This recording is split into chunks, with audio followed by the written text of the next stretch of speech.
un bâtiment pour lequel j'avais demandé à l'architecte qu'il soit sobre, esthétique, fonctionnel et respectueux de l'environnement.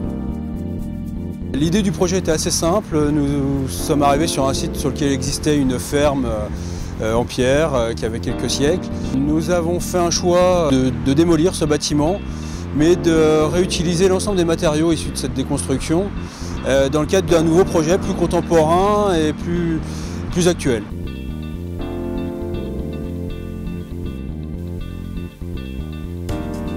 Donc, ce qu'on a souhaité aussi, c'est pour l'unité du personnel, c'est de rassembler l'ensemble du personnel administratif à l'exclusion évidemment du centre technique qui a été construit il y a 5-6 ans.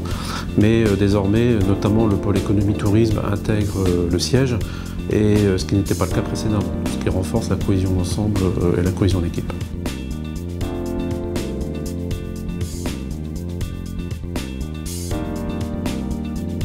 Par ailleurs, on peut constater effectivement que le bâtiment est situé au cœur d'une zone artisanale, dans le secteur nord de Concarneau, ce qui fait qu'il est proche du centre géographique de notre agglomération et que pour les élus de tous les points du territoire, il est plus facile d'accès que notre ancien siège qui était au centre de la ville de Concarneau.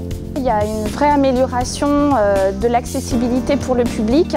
Le parking, il est totalement accessible pour une personne à mobilité réduite, en fauteuil roulant. Les portes s'ouvrent, elles sont larges. Les portes des bureaux également, les WC également. Il y a également une boucle magnétique pour les personnes malentendantes dans les salles de réunion. Donc c'est vraiment, tout a été fait pour les personnes à mobilité réduite ou porteuses d'une déficience motrice. Qualité de travail pour les services, donc des bureaux de 12 mètres carrés pour un agent seul, 16 mètres carrés pour 2 personnes dans les bureaux, ce qui fait un confort de travail assez intéressant.